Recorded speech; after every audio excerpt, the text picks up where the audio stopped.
ظرف كهذا أهم شيء على الإطلاق هو أن تتموا مهماتكم بغض النظر عن بما تضحي أو بمن. فيديو النهاردة هو نهاية سلسلة ملخص سلاحف النينجا 2012، الحلقة الأخيرة في الموسم الأول. طبعا لو مش متابع، احنا دلوقتي قدام خطة الكرانج الأكبر وتحالفهم مع شريدر ومحاولتهم لغزو المدينة الكبيرة نيويورك. الحلقة دي فيها أحداث كبيرة جدا، منها تضحية ليوناردو، أول مواجهة بين سبلينتر والشريدر من 15 سنة. بس قبل ما أبدأ، لو وراك صلاة أو أي حاجة مهمة روح خلصها الأول وتعالى اتفرج على الفيديو، كده كده مش هيطير. ويلا ندخل في الموضوع. إنهم سلاحف نينجا أبطال طلبات سكناء الأزرق هو ليوناردو يحارب بالسيف كل من يعترضه. أما دوناتيلو فهو بارع في الآلات. رافائيل شاد لا يحب المزاح. مايكل أنجلو ليس له مثيل، خفيف الظل ويحب الاسترخاء. المعلم سبلينتر أعطاه مهارات يحاربون بها كل العصابات. إنهم سلاحف نينجا أبطال صرفات. بتبدأ الحلقة بالكرانج بيجي لهم رسالة من كرانج برايم اللي هو الكبير بتاعهم، ويقول لهم ان غزو الارض لازم يبدأ دلوقتي. والسلاحف في المخبأ عن طريق الكرة بتاعت التواصل اللي لقوها بيعرفوا خطة الكرانج، وان هم كمان 6 ساعات هيوصلوا بالتكنودروم، وان دي اخر مرحلة في الغزو. والسلاحف طبعا بتبقى مش عارفة ايه التكنودروم ده، بس دوناتيلو بيتوقع لو التكنودروم عدى من البوابة هيخلص على الارض. فساعتها ليوناردو يفكر كده ويقول ان هم لازم يلاقوا طريقة يوقفوا بيها البوابة دي، وان ده واجبهم. سبلينتر يقاطعهم ويقول ان ليوناردو معاه حق، لما خرجتم للسطح اول مرة كنت خايف انكم تكونوا مش جاهزين، بس ما طلعتوش بس جاهزين، طلع كان ده مقدر ليكم، فلو في حد هينقذ العالم فانا مبسوط انكم انتم. السلاحف كلها بتمشي، بس سبلينتر يوقف ليوناردو ويقول له حاجة مهمة جدا. في ظرف كهذا أهم شيء على الإطلاق هو أن تتموا مهماتكم بغض النظر عن بما تضحي أو بمن. ليوناردو بيركز ويتأثر من الكلمتين دول، وطبعا كيربي ونيل شايف كل ده، وواضح ان هو مغسوله دماغه وفي حاجه في رقبته. وتبدا السلاحف في مشهد مهيب جدا، يجهزوا اسلحتهم وكل حاجه محتاجينها للمعركه الكبيره. والسلاحف تاخد الشير ريزر ويطلعوا، وسبلينتر وابريل بيكونوا بيتفرجوا عليهم. فابريل بتسال سبلينتر سؤال مهم جدا، ان هما كلهم رايحين يضحوا بحياتهم ويعملوا اللي يقدروا عليه عشان ينقذوا العالم، وانت ما رحتش معاهم ليه؟ كفى، لست مضطرا لتبرير أفعالي لطفلة. وبيكون اتضايق من نفسه شويه بعد ما زعق لها. الفكره ان هي عندها حق نوعا ما، لان برضه ما ينفعش يبقى هم كلهم راحوا وهو ما يجيش او ما يحاولش حتى. هو صحيح دربهم، لكن برضه المفروض يتحرك يعمل اي حاجه. ليوناردو يشرح لاخواته الخطه ان هم يخشوا عند البوابه ويضربوا السلاح اللي عمله دوناتيلو في البوابه علشان تقف، واللي ما كانش معاهم المره اللي فاتت اللي دخلوا فيها TCRI. المهم نرجع للمخبأ، وسبلينتر قاعد بيتامل، وابريل متضايقه من اللي قاله لها سبلينتر. ابوها بقى يعمل عبيط ويروح يسالها ايه اللي حصل والناس راحت فين وكده، هو اساسا مغسوله دماغه زي ما قلنا. المهم ابريل تقول له ان هم رايحين TCRI، وهنا كيربي يتخض ويقول ان هم المفروض الكرانج عارفين. فهي تستغرب، انت عرفت منين ان هم عارفين؟ ويقول لها بشكل غير مريح كده ان هم لازم يروحوا ورا السلاحف عشان الكرانج مراقبين الاتصالات بتاعتهم، ويقول لها ان هو ابوها ولازم تثق فيه، وبتثق فيه فعلا وبتطلع. المهم هم طالعين، سبلينتر بيوقفهم ويقول لابريل على خطوره انها تطلع، بس هي بتطلع بالعند فيه وتقول له ان المفروض حد فينا يعمل حاجه، على اساس انها بتلقح عليه عشان ما قامش يعني. المهم بيطلع ابريل معاه، وطبعا بتتخطف من الفوت كلان. على الناحيه التانية بقى السلاحف وهم بيعملوا الاقتحام بتاعهم، الشير ريزر تقتحم المبنى بتاع TCRI، والكرانج يضربوا عليها اسلحه من كل حته، بس بيطلع منها ميتل هيد وبيتعامل معاهم. والسلاحف بقى بياخدوا الاجنحه اللي عملها دوناتيلو وبيطلعوا فوق. المهم السلاحف بالطيران بتاعهم بيقدروا يقتحموا مبنى TCRI من فوق، ورافي يحط حمامه على الكاميرا عشان يشتتها زي ما عمل في 2003، وما اعرفش هل عمل كده في الميراج ولا لا، بس غالبا برضو. المهم هم السلاحف بيتسللوا ويعملوا تشتيت فيوقعوا 2 من الكرانج. جميل قوي الفريم ده. نرجع بقى لسبلينتر، هو قاعد بيتألم وعمال يفتكر الكلام اللي ابريل قالته له وبيكون متضايق. فكيربي بيكون داخل عليه عشان يوصل له الرساله، لكن في اقل من ثانيه سبلينتر بيكون مستعد واقف قدامه بالسلاح، بس يستغرب انه معهوش ابريل ويساله راحت فين. المهم كيربي يوصل له رساله من شريدر، والشريدر يقول له فيها: إذا هذا هامات يوشي، ظننت أنك ستختبئ مني للأبد. أنا لدي إبريل أونيل، ولو أردت إنقاذها ستأتي كي تواجهني مثل الرجال. سوف ننهي ما بدأناه منذ سنوات عديدة. سبلنتر طبعا بيتصدم من واقع الرسالة دي عليه. المهم السلاحف بتمشي حسب الخطة وبتروح ناحية البوابة ويضربوا عليها المدفع، بس يتفاجئوا ان الكرانج كان عندهم نظام حماية ضد المدفع ده. نروح بقى لمقر شريدر ونسمع زيفر بيسأل برادفورد عن ليه سبلنتر جامد قوي كده وليه بيقولوا عليه معلم نينجا اساسا. إنه بارع، لقد تدرب في نفس المكان مع السيد شريدر، لقد كان مثل شقيقين حتى قام هاماتو يوشي بخيانته. سوف ألخص لك الأمر، إنه في براعة السيد شريدر، لكن لا يملك الجرأة كي ينهي القتال. المهم سبلنتر بيوصل وبيعمل دخول رايق قوي. المهم لما بيخش بيسحق زيفر وبرادفورد، حرفيا مش بيكون عندهم فرصه قدامه، وبيدخل بقى عشان ينقذ ابريل، لكن بيطلع هولوجرام اساسا مش حقيقي وهي في مكان تاني اصلا. فجاه بنسمع صوت ضحك شريدر وبيكون مبسوط جدا ان هاماتو يوشي جه، وتلاقي النار بتشتغل في كل حته حواليه عشان تعمل شكل. تعجبني قوي في نسخه شريدر ده ان هو مزاجنجي في الفايت، يعني ما يحبش يعمل مواجهه عاديه، لا تلاقيه بيعمل نار من هنا واطواق من هنا، خصوصا لما يكون بيواجه هاماتو يوشي، وده هيوضح اكتر في الاحداث مع المسلسل. سبلنتر يسال عن ابريل، لكن شريدر يقول له ان هي كده كده خلاص بقى ملهاش لازمه بالنسبه له دلوقتي، فيديها لاصحابه الجداد الكرانج.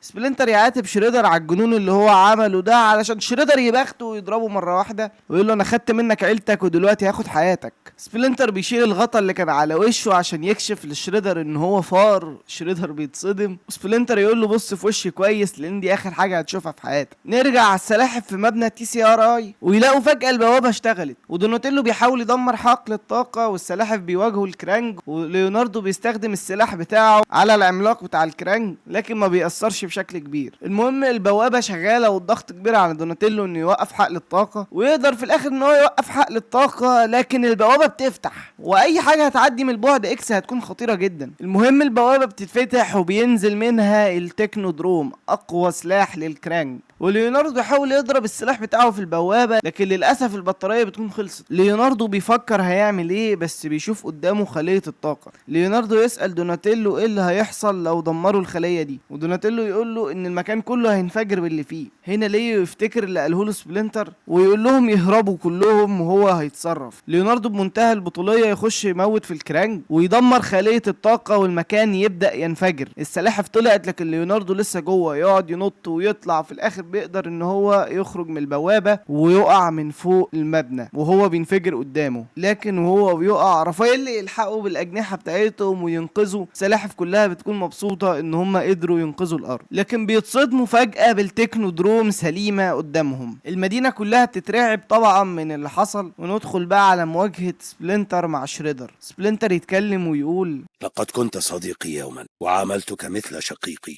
منذ 15 عاما كنت شخصا آخر، كان لدي كل ما أريد، زوجة محبة وابنة جميلة وليكن اسمها ميوا. وأنت يا صديقي المخلص سيطرت الغيرة عليك، أردت كل ما عندي، أخذت مني كل شيء أحببته، كل شيء، ولا تزال تطاردني. إذن سأقاتلك الآن لأضع نهاية.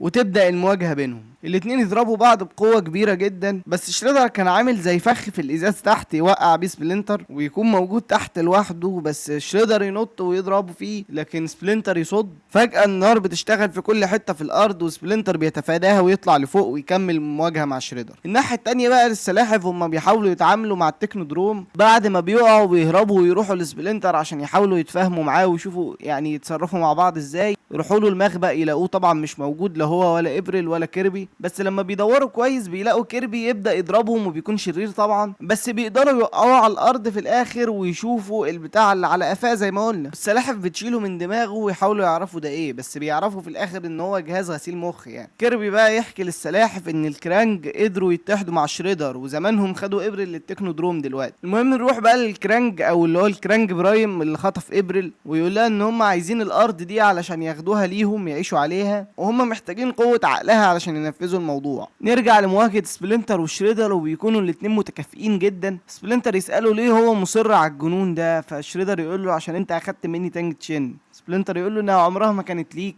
يقوم بالعصايه بتاعته بيطلع منها حبل يربط بيه شريدر ويكسر له واحد من المخالب بتاعته. السلاحف بيحاولوا يلاقوا طريقه ان هم يطلعوا التكنودروم، بس بيلاقوا ان الكرانج بياخدوا مجموعه من البشر في بوابه ويطلعوها لفوق التكنودروم، كذا بوابه بقى، فبيخشوا في واحده منهم. نرجع بقى لسبلنتر والشريدر، وسبلنتر يقول لشريدر ان انت ما عندكش غير الحقد، ولو هزمتني مش هيبقى لك اي حاجه، عشان شريدر يرد ويقول له لا، أنت مخطئ تماما. لقد أخذت مني شيئا، لذا أخذت منك شيئا. أخذت ابنتك. صدمة كبيرة بقى تيجي على وش سبلنتر وهو بيربط الأحداث. ونرجع للسلاحف بعد ما دخلوا التكنودروم، ولما بيدخلوها طبعا بيلاقوا الجاذبية بايظة، ولما بيدخلوا بيتخفوا بس بيسمعوا صوت إبريل، فدوناتيلو يعلي صوته فطبعا بينكشف مكانهم. نرجع بقى لسبلنتر والشريدر يعمل أبر كات لسبلنتر يوقعه على الأرض ويكون خلاص جاي عشان يخلص عليه. يوم سبلنتر مستخدم الميزة اللي عنده اللي شريدر عمره ما شافه بيها، ويبدأ يقرقض المخالب بتاعت شريدر ويتحرك زي الفار. نرجع بقى السلاحف بقى على الناحية التانية بيواجهوا مجموعة كبيرة من الكرانج ويسمعوا صوت إبريل تاني، فبيعرفوا انها تحت ويقدروا يفتحوا البوابة. والكرانج طبعا بعد ما خد الطاقة من عقلها بيشغل اقوى سلاح في التكنودروم، بس السلاحف بيتدخلوا ويضربوا كرانج برايم وياخدوا إبريل معاهم. بس كرانج برايم بعد ما عمل فيها اتهزم، يقوم مطلع بقى الجسم بتاعه اللي عنده دراعات في كل حتة ويعني جامد جدا. سبلنتر يجري على شريدر زي الفار ويبدأ يضرب فيه في كل حتة ويخربشه ويديله ضربة ترميه بعيد، وشريدر بقى يبدأ يحدف عليه اسلحه، لكن سبلنتر بيقدر يتفاداها ويلف حواليه زي الفيران بالظبط. وشريدر هنا بقى يبدا مش قادر يتعامل، لانه عمره ما شاف هاماتو يوشي في المستوى ده. هو عارف اسلوبه كنينجا لكن مش عارف اسلوبه كفار. سبلنتر بينهيها في الاخر ويدي ضربه لشريدر توقعه وتوقع منه الخوذه، ونشوف وش شريدر لاول مره من غيرها، طبعا وش مشوه مصاب. سبلنتر قبل ما يخلص على شريدر فجاه كراي تظهر من العدم وتدافع عن شريدر ابوها. سبلنتر قبل ما يشوفها يبدأ يربط كده ويقول انها دي ميوة بنته يعني. بعد ما تقدر تبعده عن شريدر بيبدأ شريدر يكلمها ويقول لها ان ده هو هاماتو يوشي، فكراي بتتضايق في وش هاماتو يوشي وتقول له ان هي عارفة كل اللي عمله لأمها وهتخليه يدفع الثمن وعايزة تواجهه، لكن سبلنتر طبعا ما بيقدرش يواجه بنته وبيمشي. حرفيا شريدر غسل دماغ كراي وفهمها القصة بالعكس، ان هاماتو يوشي هو شرير القصة. السلاحف بقى هم معاهم ابريل بعد ما هربوها يحاولوا يطلعوا من التكنودروم، لكن فجأة بعد ما كانوا مفكرين انهم هزموا كرانج برايم يطلع لهم وهو عملاق بدراعاته الطويله جدا. هنا السلاحف بتحاول تهرب من كرانج برايم وبيلاقوا اخر سفينه يهربوا منها اللي هي الكوره دي اللي دخلوا منها، فالثلاث سلاحف وابريل بيهربوا وليوناردو بيفضل واقف في مكانه مواجه للكرانج برايم. يفتكر اللي قاله له سبلنتر: في ظرف كهذا أهم شيء على الإطلاق هو أن تتموا مهمتكم بغض النظر عن بما تضحي أو بمن. وهو ماسك السلاح بتاع مايكي اللي هو السلسله، يقوم يربط بيها الكرانج ويثبته في مكانه. يطلب من اخواته ان هم يهربوا لكن بيبقوا مش موافقين في الاول، لكن في الاخر بيطلعوا فعلا. السلاحف بيقدروا يخرجوا والتكنودروم بتغرق باللي فيها، يعني كرانج بلايو بكل اللي كان جوه غرق. السلاحف بتزعل جدا ورافائيل اللي بيلوم نفسه انه ما عملش ليوناردو بطريقه احسن، لكن فجاه بنلاقي ليوناردو عايش وقدر يطلع من الميه عادي جدا. بيطلع السلاحف كلهم بيفرحوا ويحضنوا بعض وكده. الحقيقه بعيدا عن الملخص يعني المشهد ده جميل قوي، انا بحبه الصراحه، كل ما اشوفه والله ببتسم، جميل. نرجع المخبأ والسلاحف بتحتفل ومبسوطين جدا، وعلى الناحيه التانيه سبلنتر مهموم وماسك صورته مع مراته وبنته. ابريل بتروح تعتذر لسبلنتر لكن بيقول لها ما تعتذرش وان هي قالت اللي كان في قلبها وايه مش زعلان منها يعني. ليوناردو بقى يروح يشوف سبلنتر ماله، فسبلنتر يقول له ان هو عرف حاجات مهمه من شريدر بس مش بيقول له ايه هي، هيقولها له بعدين. وده وقت الاحتفال بالانتصار الكبير اللي عملوه، انكم مش هتنقذوا الارض من الغزو كل يوم. يبداوا بقى السلاحف يحتفلوا ويرقصوا بالانتصار ده، مشهد برضه لذيذ جدا. خلاص نهايه سعيده، انقذنا الارض وسبلنتر هزم شريدر وكل حاجه جميله. لكن في الاخر بننزل تحت الميه ونشوف ان التكنودروم اللي هي غرقت